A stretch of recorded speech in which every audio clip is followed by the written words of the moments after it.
আপনারা জানেন বাংলাদেশ এখন একটি ক্রান্তিকালের মধ্যে যাচ্ছে। এই 5ই আগস্ট পরবর্তী বাংলাদেশের চিত্র যা হওয়া উচিত ছিল তার একদম সম্পূর্ণ বিপরীত চিত্র। বাংলাদেশে ইতিপূর্বে কখনোই যেটা হয় নাই, যে এই যে মব কালচারটা চালু হয়েছে, এটা 5ই আগস্ট পরবর্তী সময়ে চালু হয়েছে। হঠাৎ করে দলবদ্ধ হয়ে কাউকে কাউকে মিথ্যা কোন ঘটনা দিয়ে আক্রমণ করে দলবদ্ধভাবে সংঘটিত যে অকারেন্স গুলো হচ্ছে, এটা বাংলাদেশের ইতিপূর্বে ছিল না।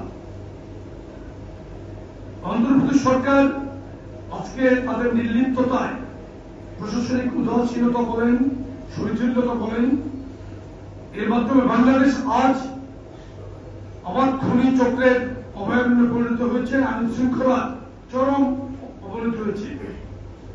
বাংলাদেশ জাতীয়তাবাদী যুবদল এতে উদ্বিগ্ন। যুবদলের কেন্দ্রীয় নেতা এবং আপনারা যারা যুবদলকে কাঠামোগত দিক দিয়ে আপনারা আপনাদের দায়িত্বের জায়গা থেকে জেলা এবং মহানগরীতে সুসংগঠিত করে নেতৃত্ব দিচ্ছেন, তারা আমরা প্রত্যেকেই কিন্তু আজকে উদ্বিগ্ন। আমাদেরকে চোখ কান খোলা রেখে রাজনীতি করতে হবে। কেউ কেউ চাচ্ছে আমাদেরকে, তারা উস্কানি দিচ্ছে যাতে আমরা তাদের উস্কানিতে পা দিই, কিন্তু এই উস্কানিতে পা দেওয়া যাবে না। আমরা আমাদের দায়িত্বশীল জায়গা থেকে বাংলাদেশকে নতুন বাংলাদেশ বিনির্মাণের জন্য আমাদের প্রিয় নেতা বিএনপির ভারপ্রাপ্ত চেয়ারম্যান জনাব তারেক রহমান উনি প্রতিনিধিত্ব যে বার্তা দিচ্ছেন, সেই বার্তা অনুসরণ করেই আমরা বাংলাদেশের রাজনীতিকে এগিয়ে নিয়ে যাব সমৃদ্ধ বাংলাদেশ গড়ার জন্য।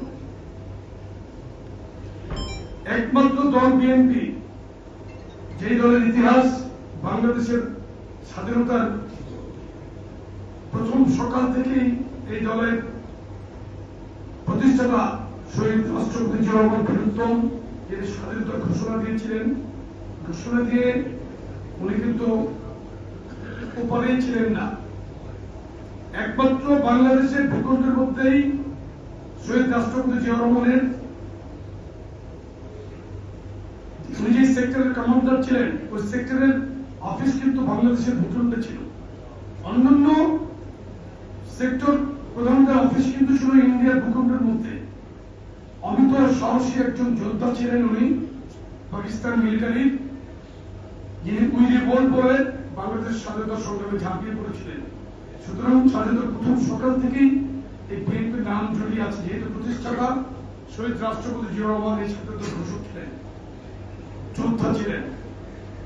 আপনারা আরেকটু ভালোভাবে দেখেন, এরশাদ বিরোধী আন্দোলনের দীর্ঘ 9 বছর আপসীনভাবে যিনি স্বৈর শাসক এরশাদের বিরুদ্ধে লড়াইয়ের নেতৃত্ব দিয়েছিলেন, আমাদের প্রিয় নেত্রী বিএনপির সম্মানিত চেয়ারপারসন দেশনেত্রী বেগম খালেদা জিয়া। 1986-তে জনগণের সাথে বেইমানি করে দুটো দল কিন্তু একসাথে নির্বাচনে গিয়েছিল। তথাকথিত বেইমান জাতীয় বেইমান আওয়ামী লীগ এবং মুক্তিযুদ্ধের বিরোধিতাকারী দল জামাত ইসলামী কিন্তু তখন এরশাদের অধীনে নির্বাচনে গিয়েছিল। বিএনপির ইতিহাস দেখেন, বিএনপির পশ্চিম যে চরিত্র সেটা কিন্তু এখনো পর্যন্ত বজায় আছে। আমাদের প্রিয় নেতা জনাব তারেক রহমান আন্দোলনের মাঠ থেকে কিন্তু কখনোই বিএনপিকে সরিয়ে নিয়ে যান নাই। তথাকথিত রাজনৈতিক দলগুলো ঘরে ঘরে নেমেছিল, আবার ঘরে ঘরে উঠে গিয়েছিল। বিএনপি কিন্তু ভারপ্রাপ্ত চেয়ারম্যান জনাব তারেক রহমানের নেতৃত্বে বিএনপি এবং অঙ্গ সংগঠন কিন্তু জুলাই আগস্টের 5ই আগস্ট পর্যন্ত সর্বশেষ সময় পর্যন্ত কিন্তু আমরা মানছিলাম। আজকে কিন্তু ঘুরে ঘুরে আসছে, ফেসবুকের কল্যাণে কিন্তু ঘুরে ঘুরে আসছে বলে 24-এ আমাদের দেওয়া স্ট্যাটাস গুলো এটা কিন্তু চেঞ্জ করার কোন উপায় নাই। আজকে কিন্তু আপনারা যারা দাবি করছে তারা কিন্তু কারোই কিন্তু ভিডিও নয়, কোন ছবি নাই। আমাদের অনেক কম ছবি আছে, এই কারণে কিন্তু ক্যামেরা নিয়ে অনেক সময় কিন্তু আমরা বেরোতে পারি নাই। এমন অবস্থা ছিল, রাস্তায় চেক পয়েন্ট, হামলা, বিভিন্ন কারণে না হলে আমাদের ফুটেজে বাংলাদেশ এখন সয়লাভ হয়ে যেত। তারপরেও আমি জানি আমাদের জেলা এবং মহানগর নেতৃবৃন্দ, তৎকালীন সময়ের দায়িত্বপ্রাপ্ত নেতৃবৃন্দ কত সাহস দিয়ে তারা রাজপথে ছিল। আমি এবং সদস্য সম্পাদক ভালোভাবে জানি, কিন্তু সুতরাং এটার বক্তব্য বাড়িয়ে লাভ নেই। আমি শুধু আপনাদেরকে বিশেষ নির্দেশনা যেটা একটু শুনবেন সেটা প্রয়োগ করতে হবে।